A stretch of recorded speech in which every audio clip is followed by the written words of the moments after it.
This conference will now be recorded. अद्य मंगलवासर अथवा बहुवासर अश्विन शुक्ल सप्तमी दिनांक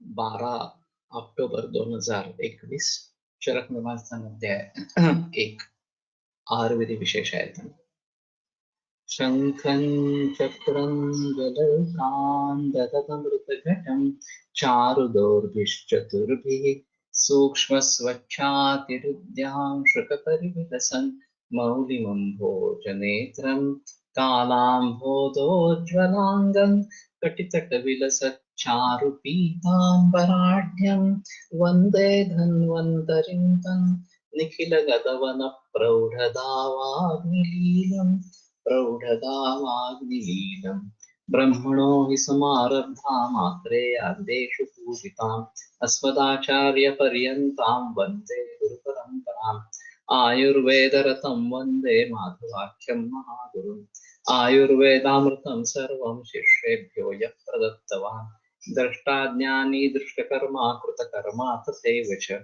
अध्यापकोऽभिषक्श्रेष्ठो महान् संशोधकस्तथा गुणैरेतैः समुदितैः यत्कार्यं पतनोऽधिसः समृद्ध्यर्थं हि कार्यस्य वयं नु प्रयतामहे सरस्वत्यै नमो यस्याः प्रसादात् पुण्यकर्मभिः बुद्धिदर्पणसङ्क्रान्तं जगदध्यक्षं वीक्षते आत्रेयं प्रथमं वन्दे आयुर्वेदजगद्गुरुम् आयुर्वेदामृतं सर्वं गृहीत्वा हि सुरेश्वरात् अग्निवेशादिकेभ्यो यत्प्रयच्छत् मुनिसत्तमः प्रथमं तन्त्रकर्तारम् अग्निवेशं नमाम्यहम्।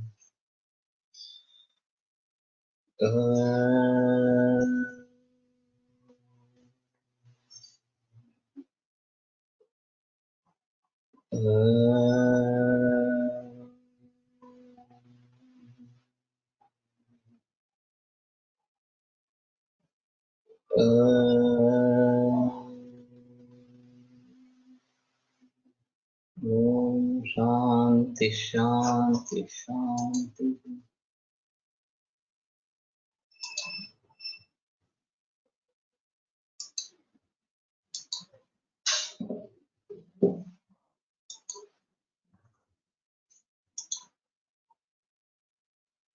तत्र इदम् आहारविधिविधानम् अरोगाणाम् आसुराणां चापि केषाञ्चित् काले प्रकृत्यैव हिततमं भुञ्जानानां भवति। तो ये जो आहार विधि विधान है वो अरोगाणा जो स्वस्थ है उनके लिए, आतुराणां चापि केषाञ्चित् और कुछ रोगियों के लिए भी काले प्रकृत्यैव हिततमं भुञ्जानानां भवति। निसर्गतः ही वो हिततम इस प्रकार का होता है खाने वालों के लिए। उष्णं स्निग्धं मात्रावत् जीर्णे वीर्याविरुद्धम् इष्टे देशे इष्ट सर्वोपकरणं नातिधृतं नातिविलम्बितम् अजल्पन् अहसन् तन्मना भुञ्जीत आत्मानम् अभिसमीक्ष्य सम्यक्। तो खुद को भली भांति देखकर या पूरा विचार करके उष्ण, ये मैंने बताया था कि जो पचन करते समय जो उष्णता निर्माण हुई है उसी प्रकार का उष्ण पुनः गर्म किया इस प्रकार का अपेक्षित नहीं है। स्निग्ध होना चाहिए और इसके बारे में काफी बहस हो चुकी है कि स्नेहमयोऽयं पुरुषः स्नेहभूयिष्ठाश्च अस्य धातवः। ये पुरुष स्नेहमय है और उसके धातु भी स्नेहभूयिष्ठ इस प्रकार के हैं, इसलिए हमें स्निग्ध ही खाना चाहिए। और बीच में ये कोलेस्ट्रॉल और फिर आईएसडी वगैरह के जरिए इसमें काफी परिवर्तन आ गया और नो फैट लो फैट इस प्रकार का डाइट प्रचलन में आया। लेकिन इसके बावजूद भी हार्ट डिसीज में कोई तरक्की नहीं हुई। हार्ट डिसीज का प्रमाण बढ़ता ही गया। अभी भी वो नंबर 1 किलर डिसीज है।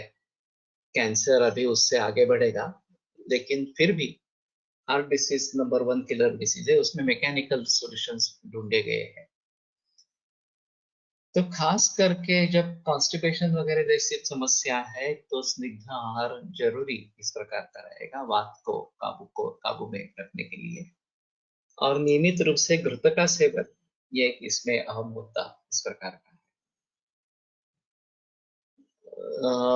मात्रावत, तो मात्रा अग्निबलापेक्षिणी, तो अग्निबल कैसा है ये देखकर कितना अन्न सेवन करना है ये सोचना है, और गुरु लघुत्व भी देखना है। गुरुणामर्ध सौवित्यम लघूनाम नातितृप्तता मात्रा प्रमाणम निर्दिष्टम सुखं यावत् विधीयते।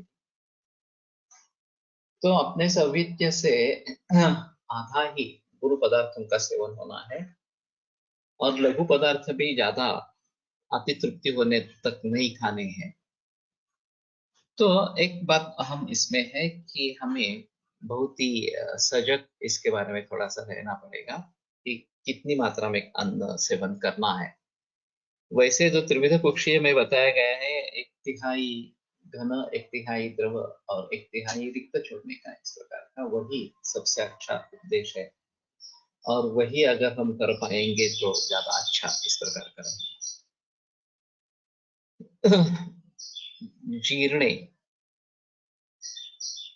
तो पहला अन्न जीर्ण होने के बाद ही दूसरा अन्न सेवन करना है, और ये नियम खास करके रात्रि का अन्न अजीर्ण है तो दूसरे दिन खाना नहीं खाना है। अभी हमने पाश्चात्यों का अंधानुकरण किया है, वो भी भली भांति नहीं किया है।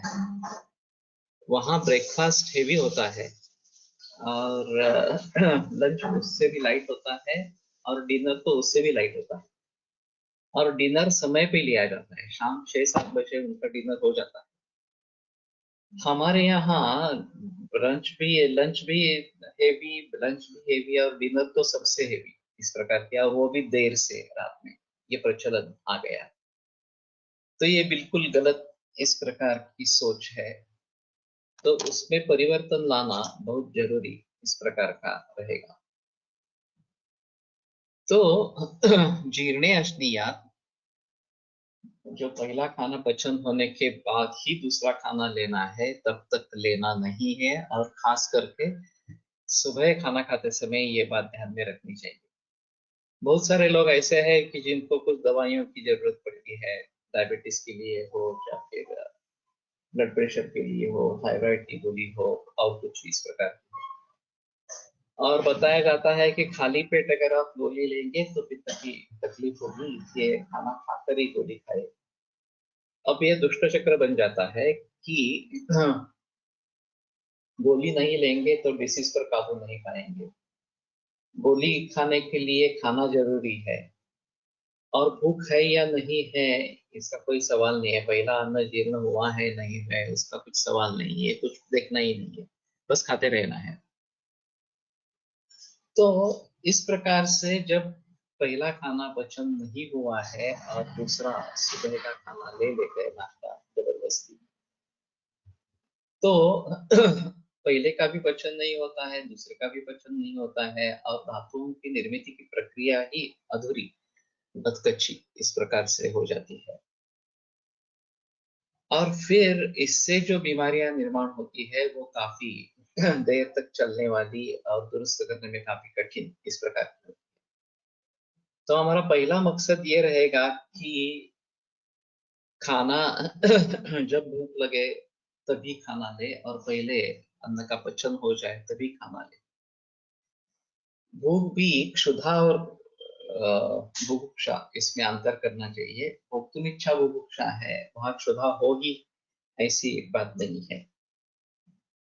तो ऐसी स्थिति में जब सच्ची क्षुधा इस प्रकार की हो, और पहले अन्न का पचन हो गया हो, उद्गार शुद्धि उत्साह हो, एकोत्सर्गो यथोचितः लघुता पिपासा च जीर्णाहारस्य लक्षण, ये लक्षण दिख रहे हो तभी आगे वाला आहार लेना है, नहीं तो वो नहीं लेना है। तो मेरे यहाँ मैं शुरुआत जो करता हूँ वो पचन की स्थिति कैसी है देखता हूँ। अगर खाली पेट उधर भारी है तो पचन अच्छा नहीं है, ये समझ लेना चाहिए। तो ऐसी अवस्था में शाम का खाना कम करके या सिर्फ मूंग सूप ऐसा लेके बताते हैं, तो इसमें धीरे धीरे सुधार आता है, पेट हल्का इस प्रकार का लगने लगता है, और लक्षणों में भी राहत मिल जाती है। तो इस प्रकार से अगर जरूरत है तो रात का खाना बंद करके सिर्फ मूंग का जूस लेना, ऐसा बताते हैं। अगर वो भी पर्याप्त नहीं है तो सुबह का खाना भी, ब्रेकफास्ट जो है वो छोड़ देते हैं, ब्रंच करने के लिए कहते हैं। और वो भी अगर ठीक नहीं है तो केवल मूंग का सूप या लिक्विड डाइट लेने के लिए कहते हैं। और तभी काफी लोगों में इससे, सिर्फ इसी से सुधार आ जाता है, चाहे संधिवात की बीमारी हो और चाहे दूसरी। पूर्वी सेवन केलेलं जीर्ण झालं असेल पण शुद्धोत नसेल तर अन्न सेवन केल्यास काय? थोड़ा सा मुश्किल है बताना, क्योंकि जीर्ण हुआ नहीं हुआ ये थोड़ा सा देखना चाहिए। फिर भी पहला अन्न पचन हुआ हो और क्षुद्बोध हो उसी अवस्था में, और या क्षुध और तृष्णा ये दोनों साथ में होना चाहिए, ऐसा कहना है। नाश्ता स्किप करून 2 वेळा जेवण, इतकं चेंज करून इन्सुलिनचा इंजेक्शन बंद करता आता आला पेशंटचा, ये तो है। और ये अभी जो जगन्नाथ दीक्षित का है, 2 ही दफा खाना खाना इस प्रकार से, तो हमारे हिसाब में भी सायंप्रातर मनुष्याणाम अशनम सुश्रुतम अंतरा भोजन क्रिया, ये सूत्र के अनुसार ठीक है।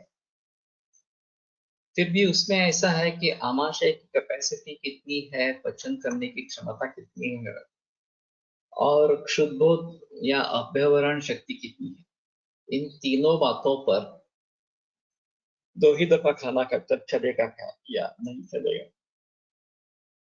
ये देखना पड़ेगा। हाँ, मैं हमेशा उदाहरण देता हूँ, वो मोबाइल का देता हूँ, कि मोबाइल की battery full discharge full recharge इस प्रकार से चलाते हैं तो ज्यादा टिकती है। अगर आप बार बार उसको चार्जिंग करते रहेंगे, जबकि 50-60% बैटरी शेष है, फिर भी चार्जिंग के लिए लगा दी इस प्रकार से, तो उसका नतीजा ये होता है कि जहां तक चार्ज होना है उसकी कैपेसिटी कम हो जाती है, और फिर आपको इसी तरीके से बार बार करना पड़ता है। अभी जो दिवेकर डाइट के बारे में बताया जाता है कि 2-2 घंटों के बाद थोड़ा थोड़ा खाना इस प्रकार से, इसमें वो मोबाइल जैसी बात हो जाती है कि बार बार रिचार्ज करते रहते हैं तो आमाशय की कैपेसिटी कम ही हो जाती है। तो 2 ही दफा खाना खाने पर भी स्फूर्ति बनी रहे, वजन कम न हो, बढ़े भी नहीं, और कोई बीमारी न हो, आरोग्य टिका रहे, इस प्रकार के अगर होता है तो वो बेहतर ऑप्शन इस प्रकार का है। तो शुरू में अगर ऐसी स्थिति होती है कि उतना ही कम ही खा सकते हैं और 4 घंटे में फिर से भूख लगती है इस प्रकार से, तो वो उससे शुरुआत करो, लेकिन धीरे धीरे ये 4-5-6 घंटे इस प्रकार से निकल जाने चाहिए, और बीच में खाना नहीं लेना है। याम मध्य न भोक्तव्यम याम युग्मन न लंघेत, ये एक योग रत्नाकर का श्लोक है। तो याम युग्म 6 घंटे तक खाली पेट नहीं रहना है। तो अभी ऐसा आता है, सुबह 10:30-11 बजे खाना खा लिया और शाम का खाना 7 बजे खा लिया, तो बीच में अंतर काफी है, तो 6 घंटे से ज्यादा हो जाता है। या फिर शाम को 7 बजे खाना खाया और सुबह 10 बजे खाना खाया, ये भी काफी अंतर है। तो खाना नहीं लेना है, तो फिर क्या कर सकते हैं, अगर भूख लगती है, स्फूर्ति कम होती है, तो एक तो फल ले सकते हैं, अगर नेचुरल ऑर्गेनिक इस प्रकार के फल मिलते हैं तो, और देसी गाय का दूध ले सकते हैं। तो अभी एक मरीज से या किसी वैद्य से मैंने सुना कि अ, गाय का दूध गाय के लिए है, हमारे लिए नहीं नहीं है वगैरह वगैरह, ये बड़ी गलतफहमी है। जो बछड़े को दूध चाहिए वो 1 लीटर पर्याप्त होता है, गाय 4-5 लीटर भी दूध देती है, तो वो शुरू से ही प्रचलन में है कि मानव के उपयोग में आए इस प्रकार से। और क्षीरदूताभ्यास और रसायन नाम, ये जो सूत्र है उसके अनुसार नियमित रूप से घृत लेना जरूरी, दूध लेना जरूरी है। तो घृत तो हम लाया खाऊ शकतो ना, वो तो हो सकता है, वो हमें तारतम्य के ऊपर निर्भर करना है। है कि क्या ले सकते हैं क्या नहीं ले सकते हैं। इस प्रकार से बेसिकली अगर 2 ही दफा खाना खाएंगे और उसका भली भांति पचन होता रहेगा, स्वास्थ्य बना रहेगा, तो कोई दिक्कत नहीं। अगर ऐसी स्थिति होती है कि नहीं 4-5 घंटे के बाद मुझे थकान लगती है और कुछ खाना खाना जरूरी है वगैरह वगैरह इस प्रकार से, तो बेहतर ऑप्शन दूध या फल का है। वो पर्याप्त नहीं होता तो ही खाने के बारे में सोचना है। या फिर जैसे मैंने अमेरिका में बताया था कि लंच जो है वो डिवाइड करे, तो सुबह ब्रेकफास्ट करे लेकिन वो केवल दाल चावल इतना ही खाए, और दोपहर में रोटी सब्जी खाए, और शाम को पूरा खाना खाए। तो जितनी क्वांटिटी हम लंच में लेंगे वही डिवाइड करके ले रहे हैं, बाकी मात्रा बढ़ेगी नहीं। और सुबह जल्दी निकलना पड़ता है, उस समय खाना नहीं खा सकते हैं, पूरा भोजन नहीं कर सकते हैं वगैरह वगैरह, इस प्रकार की स्थिति है, तो ये बात हो सकती है। लेकिन जीर्णे भुंजीत ये एक बहुत महत्वपूर्ण सूत्र है। तो पहला खाना पचन होने के बाद ही खाना खाना चाहिए, और उस समय भूख भी लगनी चाहिए। तो भूख नहीं लग रही है तो उसका एक मतलब हो सकता है कि उसकी जो अनुभूति हमें होनी चाहिए वो नहीं हो रही। अब अगर ऐसा होता है कि भूख नहीं है फिर भी खाना खाने के बाद अच्छा लगता है, स्फूर्ति आती है, तो समझना है कि ये शुद्ध बोध नहीं हो रहा। तो फिर इंद्रिय बोधन इस प्रकार से अम्ल रस का प्रयोग अगर करेंगे या फिर रोचन द्रव्यों का प्रयोग करेंगे, जैसे दाढ़ी मास्टर का है, दाढ़ी वाली चूर्ण है, लवंग है, तो ये महसूस होता है हाँ मुझे भूख लगी है इस प्रकार से, तो वो फिर चल जाता है इस प्रकार की अवस्था में। तो अगर ऐसी स्थिति है कि खाना नहीं खाएंगे तो दौर्बल्य की प्रतीति होती है, और खाना खाने पर अच्छा लगता है, तो समझ लेना कि शुद्ध बोध नहीं है, लेकिन फिर भी खाना पचन हुआ है भाई। अगर इस स्थिति में भूख नहीं लगती है और खाना भी पचन नहीं होता है, तो नहीं उल्लंघन ही करना बेहतर होता है। ज्यादा से ज्यादा हम लघु आहार लाजा जैसा ले सकते हैं, लेकिन फिर भी टालना ही उचित इस प्रकार का रहेगा। तो ये थोड़ा तारतम्य के अनुसार करो। बहुत सारे संधिवात वाले मरीजों में ये देखा जाता है कि केवल खाना कम करने से, रात का केवल मूंग का सूप लेने से और सुबह ब्रेकफास्ट नहीं लेना, ब्रंच लेना, डायरेक्टली बीमारियां कम हो जाती है, वेदना कम हो जाती है, सूजन कम हो जाती है, बाकी कुछ करने की ज्यादा जरूरत होती नहीं है। तो ये एक अहम मुद्दा है। हमारी शुरुआत जो होती है वो अग्नि से ही होती है, और अग्नि को दुरुस्त करना ये बहुत जरूरी इस प्रकार की बात है।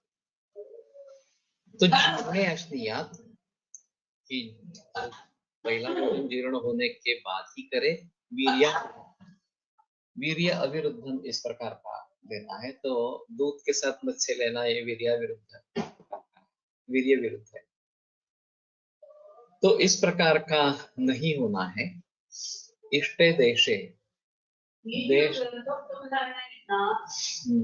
दक्षिणा जे आहे म्हणजे जिलबी काय गरम चॉकलेट मध्ये किंवा असं काहीतरी करतात, शुगर यायला पाहिजे, हरकत नहीं है, वो सांगता है तो सांग।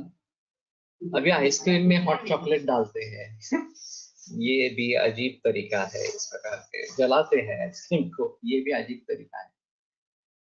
तो ये वीर्य विरुद्ध इस कैटेगरी में जा सकता है। तो इष्ट देश में खाना खाना चाहिए कि जो वातावरण है वो अच्छा हो, और ये अगरबत्ती वगैरह इस प्रकार के जलाते हैं, कुछ रंगावली करते हैं वगैरह वगैरह, तो ये मन प्रसाद उससे ज्यादा अच्छा इस प्रकार का होता है। इष्ट सर्वोपकरण, सभी जो उपकरण चाहिए, चाहे वो पैन या फिर कटोरी वगैरह या जो अन्न परोसने के लिए जो चाहिए इस प्रकार के बर्तन, ये सभी चीजें अच्छे ढंग से उपलब्ध हो और कोई जो अन्न दे रहा है वो भी अच्छा हो, इस प्रकार से वो भी पूरा ध्यान दे के खाना सर्व कर रहा हो तो ये अच्छा इस प्रकार का। नाति द्रुतम नाति विलंबितम, बहुत जल्दी में भी नहीं और बहुत विलंब से भी नहीं। मैंने इसके बारे में सर्वे किया था, तो नॉर्मल फूड टाइमिंग 10 से 20 मिनट इस प्रकार का है, फूड इनटेक टाइमिंग। उसके कम अगर मिनट लगते हैं, 5 मिनट में अगर आपका भोजन पूरा होता है, वो अति द्रुत है। और आधा घंटा या उससे भी ज्यादा समय लगता है तो वो अति विलंबित इस प्रकार का कहा जाएगा।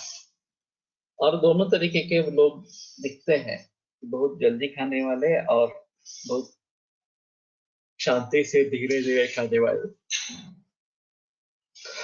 तो ये दोनों नहीं होना है। अजलपन, हाँ, कुछ बड़बड़ इस प्रकार की नहीं करना है, बोलना नहीं है खाना खाते समय। तो इसमें एक अहम मुद्दा रहता है कि अगर हास्य विनोद होते हैं तो मन प्रसन्न रहता है, तो वो भी नहीं करने हैं क्या? हाँ, तो इनका कहना है तन्मना बुंजित, खाने के ऊपर ही ध्यान देना है। और ऐसी हालत में अगर हमारे गप्पे शुरू होते हैं तो मन डाइवर्ट हो सकता है, और इसलिए चुपचाप बैठकर खाना चाहिए, ऐसा निर्देश है।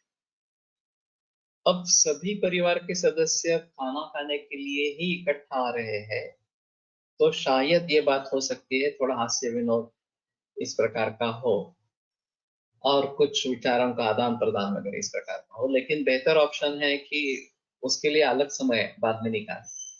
स्थूल लोग शीघ्र गतीने जेवतात व पुरुष लोग हळूहळू जेवतात असे बरेचदा दिसते।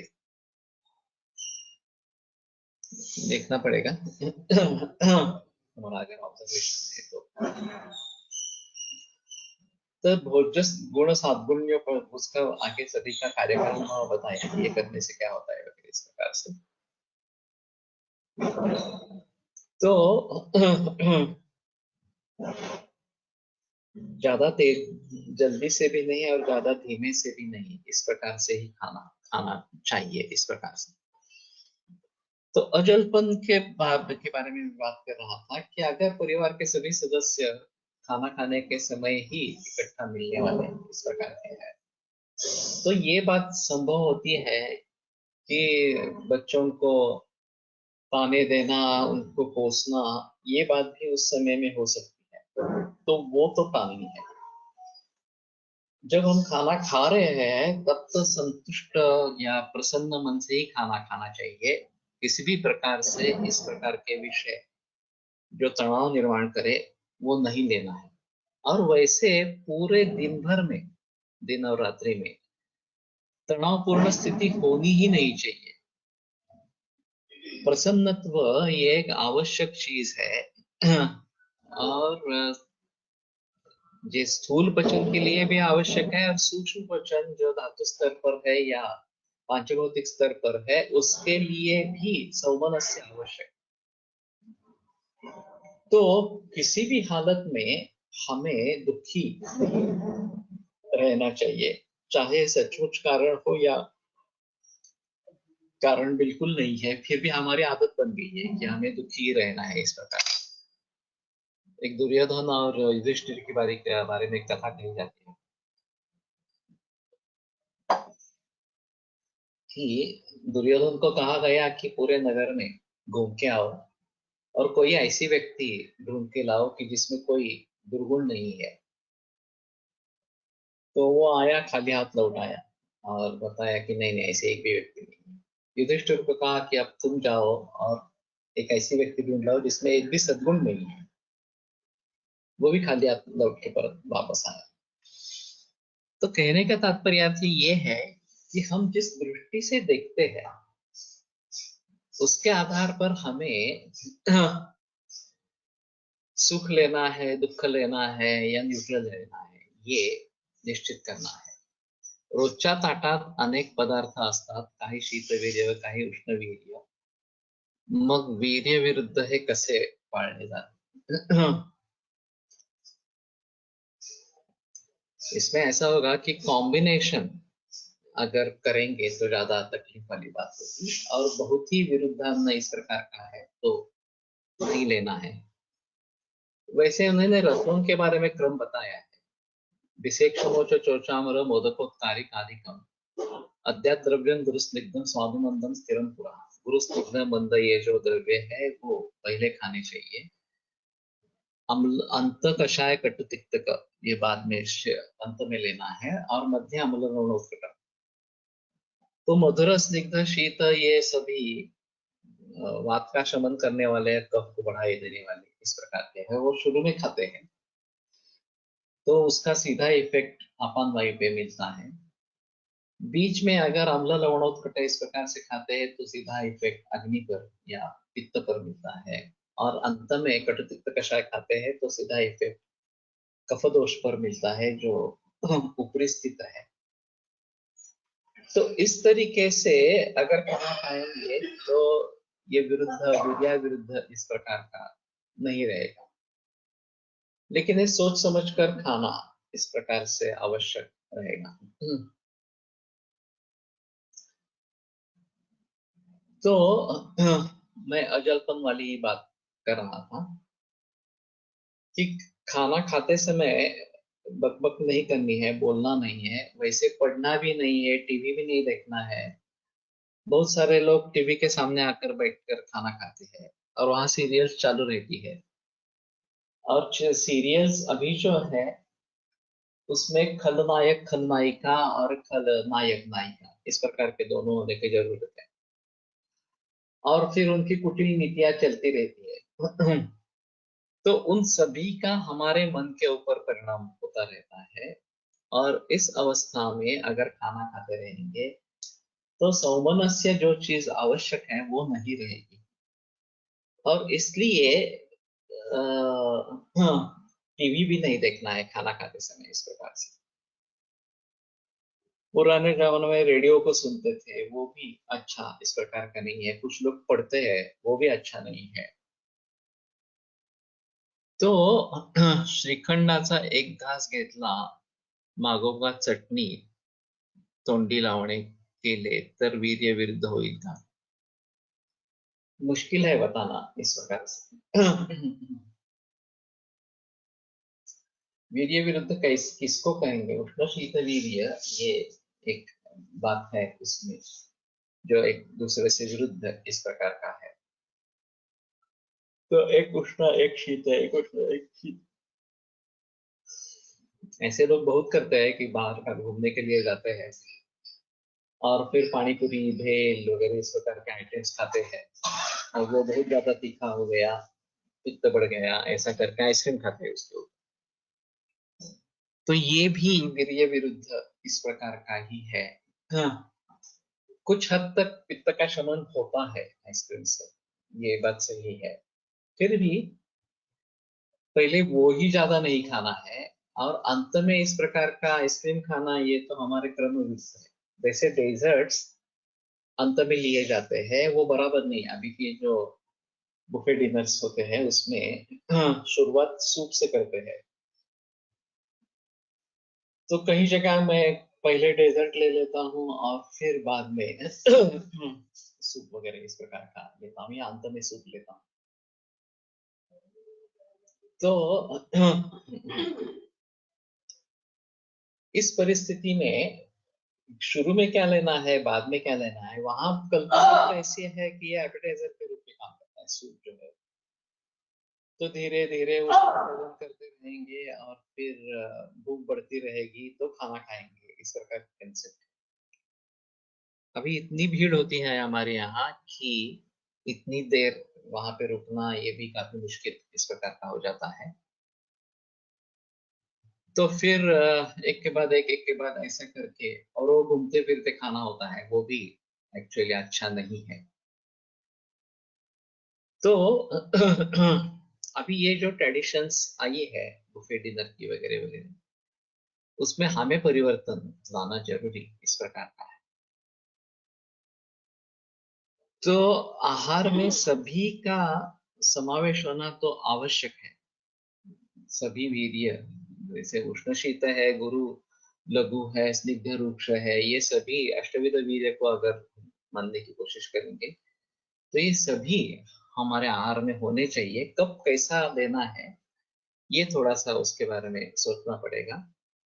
और शायद स्वस्थवृत्त के हिसाब से जो पदार्थ बने हैं पारंपरिक रीति से, उनमें ये विरुद्धाहार कल्पना नहीं रहेगी, लेकिन उसमें भी नए नए प्रथाएं रूढ़ हो रही है जो पथ्य के खिलाफ है, तो उनको छोड़ना है। ये दूध और फल इस प्रकार का जो है वो नहीं लेना है इस प्रकार से। तो लोगों को पता नहीं है कि ये लेना उचित नहीं है। और दूसरी चीज हम कर सकते हैं कि अच्छा क्या है, क्या ले सकते हैं, उसके बारे में बता सकते हैं। मैंने विदेशों में कोकोनट मिल्क और बनाना इस प्रकार का कॉम्बिनेशन बनाया था और उसमें इलायची और शहद डाला था। ये बहुत अच्छा बना और बहुत सारे लोगों ने प्रशंसा की कि ये इस प्रकार से। तो इस प्रकार से अगर हम ढूंढेंगे उपाय कुछ उसके लिए, मेनू कुछ इस प्रकार से डिसाइड करेंगे। मैंने एक दफा कोकम का नहीं, बीट रूट था, उसको पकाया तो उसका लाल रंग का पानी निकल आया। और फिर बटर मिल्क था तो उसकी कढ़ी बनाई और उसमें ये लाल रंग का पानी डाला। बीट रूट से निर्माण हुआ। वो इतना अच्छी टेस्ट आई है उसकी और इतना अच्छा कलर आया कि ये बहुत सारे लोगों ने प्रशंसा की कि ये बहुत ही अच्छी चीज बनाई गई है इस प्रकार से। तो इसमें आप थोड़ा इधर उधर कर सकते हैं। कुछ सोच सकते हैं कि किस प्रकार से करेंगे। और मैंने विदेशों में काफी दफा ये आहार के कोर्सेज लिए हैं, क्योंकि उनको कुछ वेजिटेरियन खाना यानी कि सिर्फ सैलेड्स सबको भी काट के आपके सामने रख देते, ये खाओ इस प्रकार से, ये तो बिल्कुल अच्छा नहीं लगता। तो उनको ये कंसेप्ट ही मालूम नहीं है कि वेजिटेरियन खाना भी बेहतरीन होता है, टेस्ट में बहुत अच्छा होता है इस प्रकार से। अब भारतीय रेस्टोरेंट्स विश्व भर में है, सभी जगह है और वो अच्छी चलती है। वो केवल भारतीय जो आहार की संकल्पना है तो लोगों को बहुत पसंद आती है और विदेशी लोग ज्यादा जाते हैं उसमें, ये भी एक अहम मुद्दा है। तो हम भली भांति उसको अगर तैयार करेंगे, खाना तैयार करेंगे, तो हमारे पास बहुत सारे ऑप्शंस है। वेजिटेरियन में, नॉन वेज में भी करने वाले लोग हैं, उसमें भी कोई संदेह नहीं है, लेकिन वेजिटेरियन में भी बहुत सारे ऑप्शंस है और बढ़िया खाना बनता है, उसमें कोई संदेह नहीं है।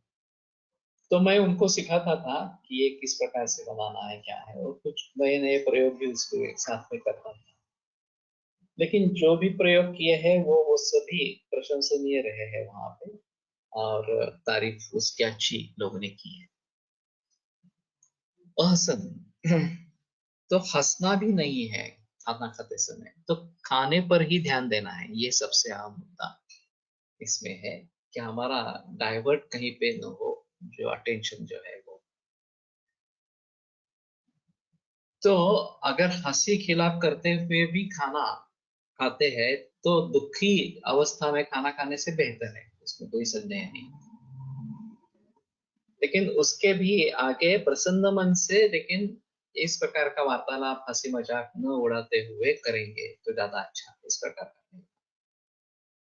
तो food is enjoyable not to the extent of fun, ये मैंने एक वाक्य लिखा था मेरी किताब में, कि खाने का आस्वाद आप जरूर ले सकते हैं, लेकिन ये मजा है ऐसा नहीं है।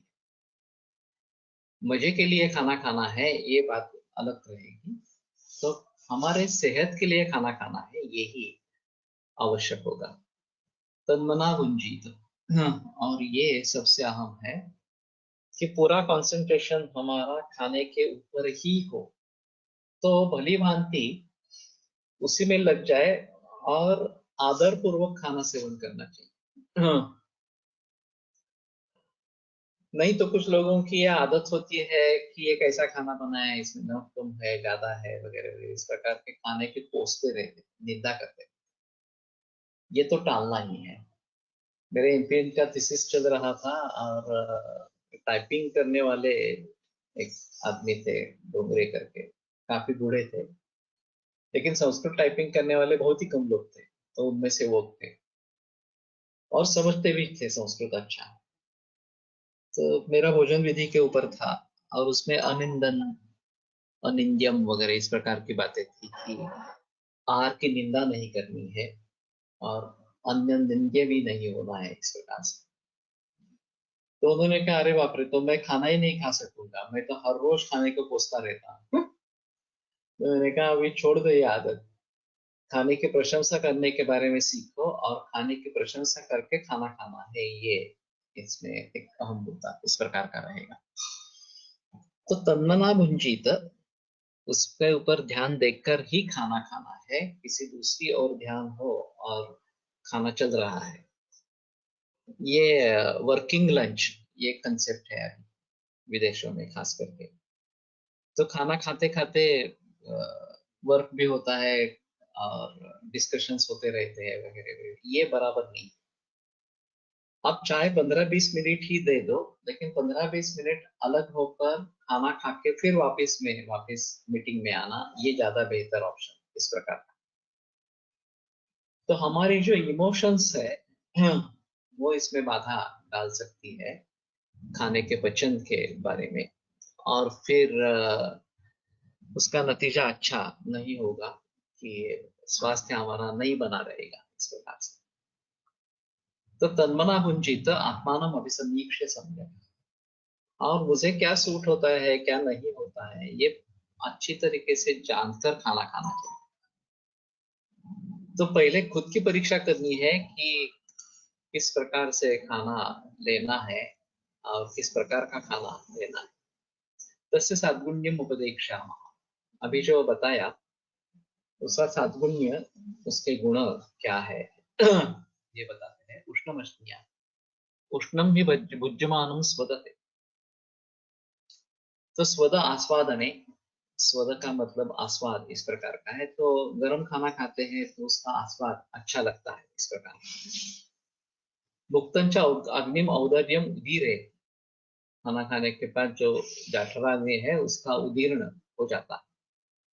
क्षिप्रम जरान गच्छति, तात्काल पचन उसका होता है। वातम अनुलोमय, वात का अनुलोमन करता है। श्लेष्माणं च परिरासयति, और कफ को कम कर देता है। तस्मात् उष्णम अश्नीयात्, और इसीलिए उष्ण ही खाना खाना चाहिए। अब ये बात कि सभी को ताजा ताजा गर्म खाना मिले, ये पॉसिबल नहीं होगा अभी के जमाने में। तो शायद जिसमें अन्न गर्म रहेगा उसकी उष्णता कम नहीं होगी, इस प्रकार के डिवाइसेस में उसको रखेंगे। तो एक विकल्प है कि वास्तविक में गर्म ही खाना खाना चाहिए, लेकिन ये नहीं हो रहा तो गर्म रहने वाले डिब्बे में उसको रखेंगे थर्मास में, और फिर जब खाना है तो उसमें खा लेंगे। लेकिन अभी जो प्रचलन है वो डीप फ्रीज में रखने का, उसमें से बाहर निकाल कर माइक्रोवेव में डालने का और गरम गरम खाने का, ये तो बिल्कुल गलत है। लेकिन बहुत सारे लोग करते हैं और खास करके इंडियंस करते हैं, ये काफी देखा गया है इस प्रकार का। तो इस प्रकार से खाना नहीं खाना चाहिए। पुनरुष्णीकृतम त्यजेत, पुनः गर्म किया अन्न नहीं सेवन करना है। तो पाककाले जो उष्णता निर्माण हो गई हो उसी समय उसको खा लेना है, ये एक बेहतरीन इस प्रकार का मुद्दा रहेगा।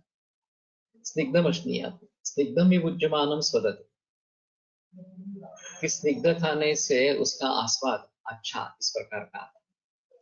अभी तली हुई चीजें और जिसमें स्नेह डाला गया हो, तड़का दिया गया हो, इस प्रकार की चीजें, इसमें अंतर है।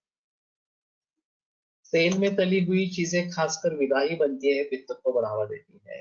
तो अगर तली हुई चीजें खानी है तो बेटर ऑप्शन घी है, या यमक स्नेह का प्रयोग करें, घी और तेल इकट्ठा प्रयोग करके उसमें तली हुई चीजें बनाएं।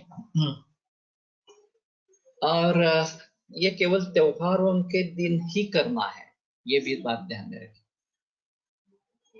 अभी सभी प्रकार के द्रव्य सभी जगह उपलब्ध है, ये कोई ऑफ सीजन वगैरह ऐसी कोई बात नहीं है। सभी सीजन में सभी प्रकार के द्रव्य उपलब्ध है। तो टेम्पटेशंस होते रहते हैं, क्या ये खाए वो खाए वगैरह इस प्रकार से। मेरी जो किताब है गुंतवणूक आरोग्य की, उसमें एक अनुभव लिखा गया है, हार्दिका जगताप उसने लिखा है।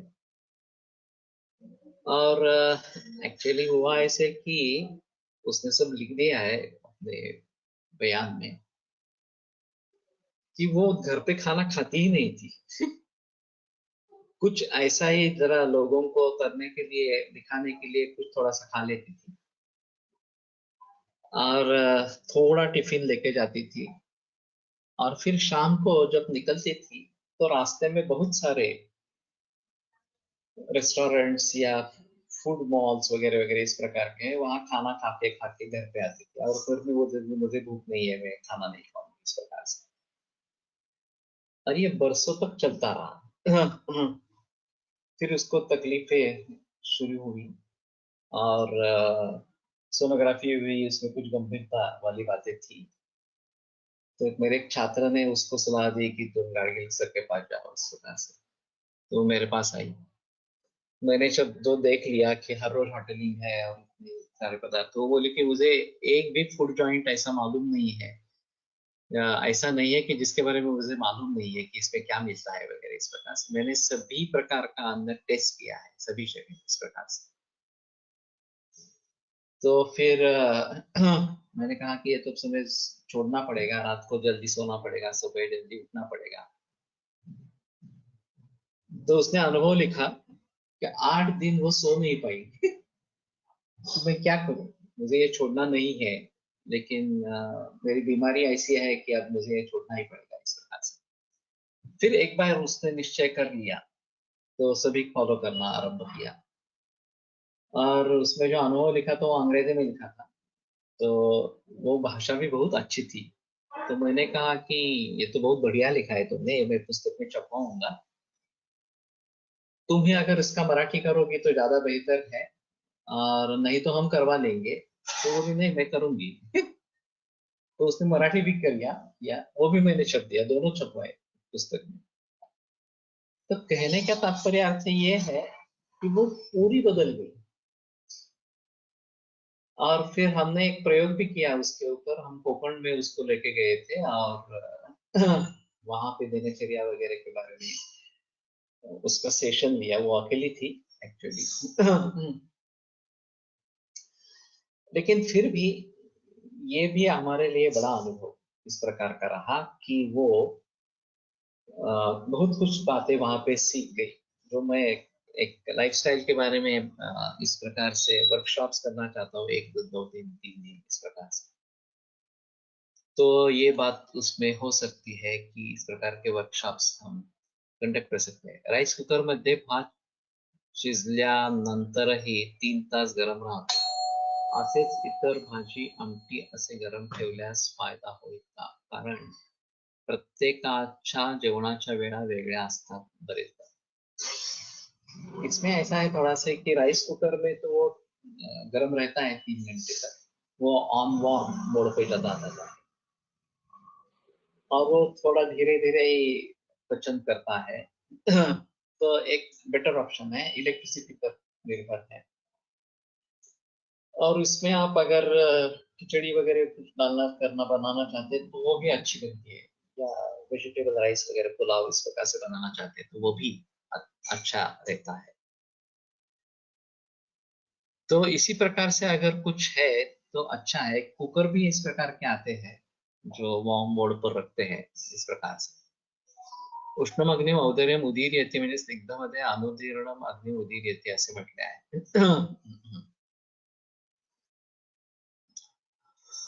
उक्तम च अनुदीर्णम अग्निम उदीरयति और वहां पे उदीर्णम औदर्यम अग्निम उदीरयति, थोड़ा फर्क है कि स्नेहमेव परम विद्या दुर्बलानल दीपनम, स्नेह ये दुर्बलानल को दीपन करने में श्रेष्ठ इस प्रकार का बताया है. तो अगर अनुदीर्ण है तो भी अग्नि को ये बढ़ावा देता है, स्निग्ध अन्न जो है बढ़ावा देता है.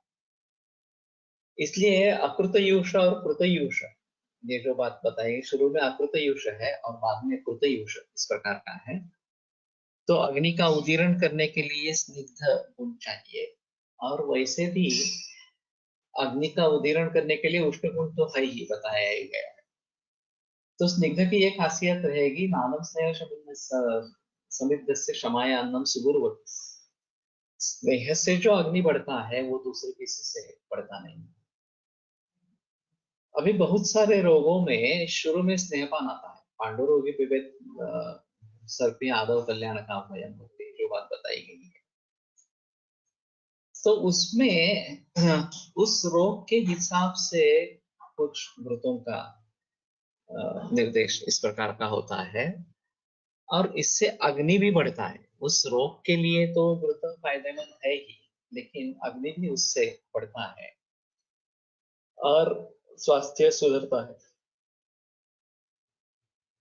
तो शमनार्थ स्नेहपान, ये भी बात ध्यान में रखनी है, और उसको भली भांति हम प्रैक्टिस में प्रयोग में ला सकते हैं. मैंने काफी बार शमनार्थ स्नेहपान का प्रयोग किया है. शमनो क्षुद्वतो नन्नो मध्यमात्र शस्यते, तो क्षुद्वतः अनन्नः, भूख लगने पर और अन्न न देते हुए दे देना है, और मध्यम मात्रा में देना है.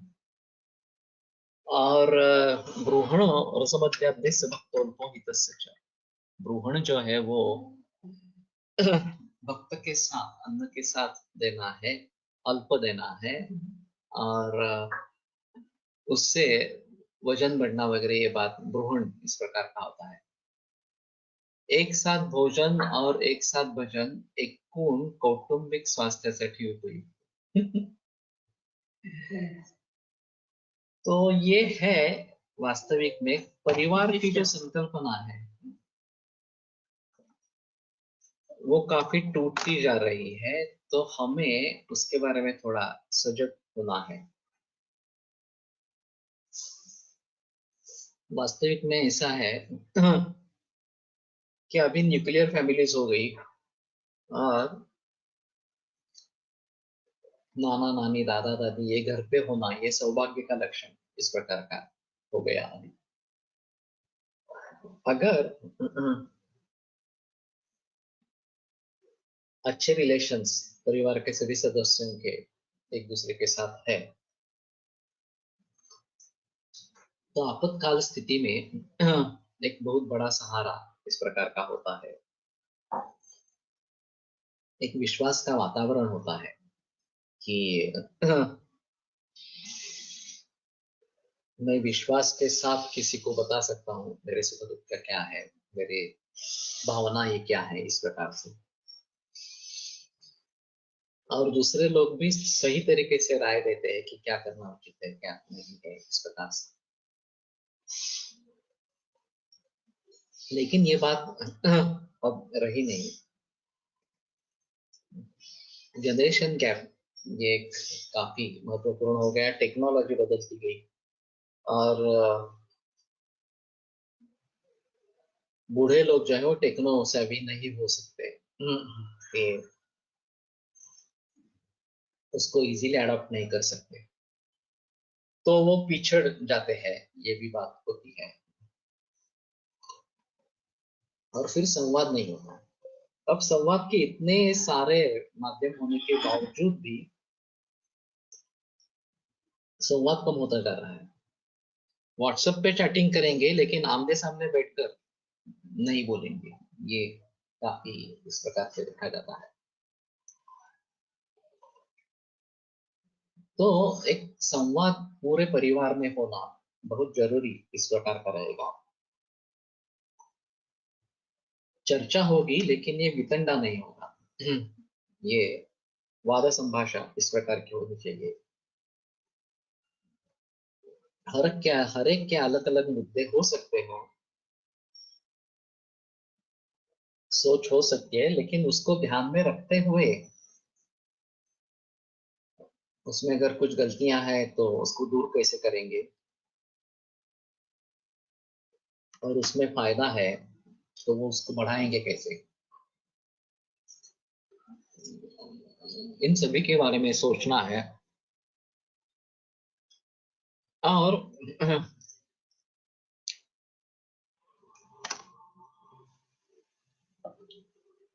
ये संवाद टूट रहा है, ये एक अहम कारण है कि गुनाहगारी जो बढ़ रही है। खास करके बच्चों की तरफ ध्यान देना बहुत जरूरी है।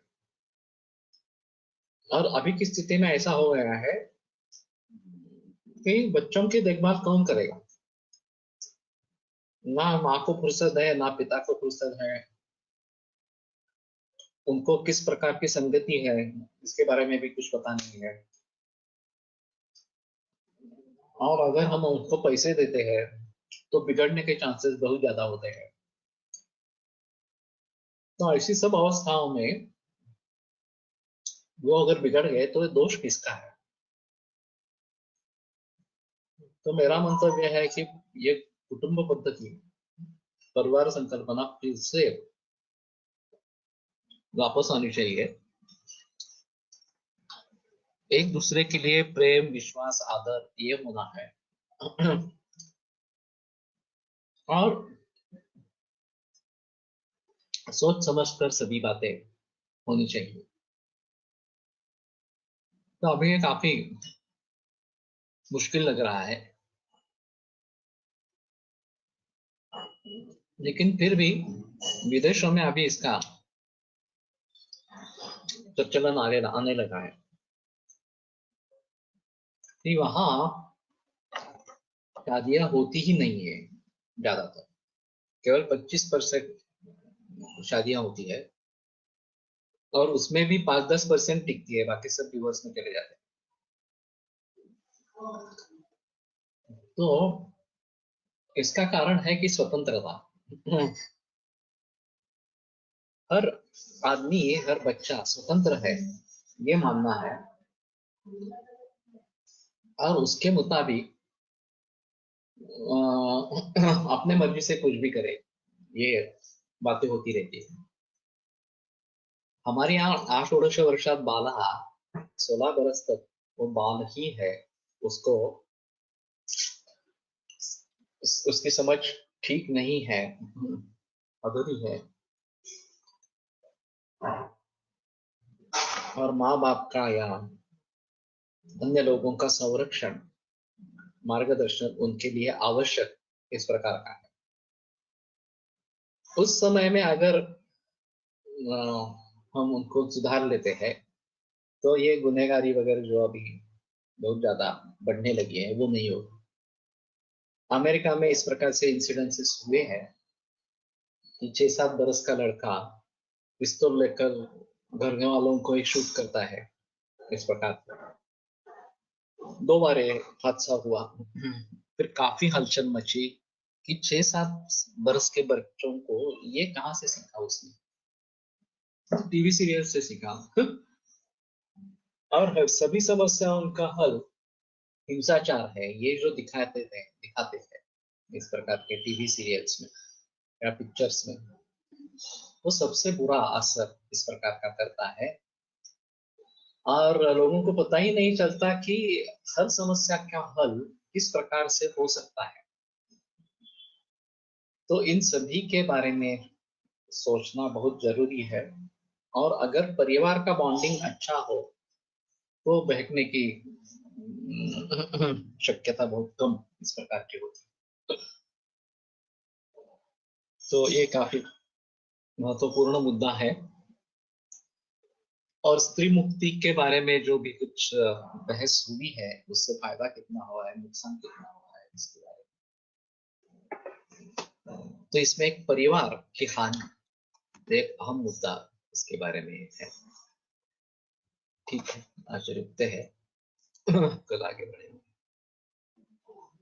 आयुर्वेद प्रकांडो निगदित इह हि शल्यतंत्र प्रधानः शिष्येभ्यः शाश्वतोऽयं निखिलजनकृपा व्याप्तचित्तेन येन आयुर्वेदस्य वाञ्छन् पुनरपि भुवने ताञ्च सुप्रतिष्ठा श्रेष्ठं धन्वन्तरिं तं प्रणमति च सदा वैद्यवर्गो हिन्दूनां वैद्यवर्गो हिन्दूनम्।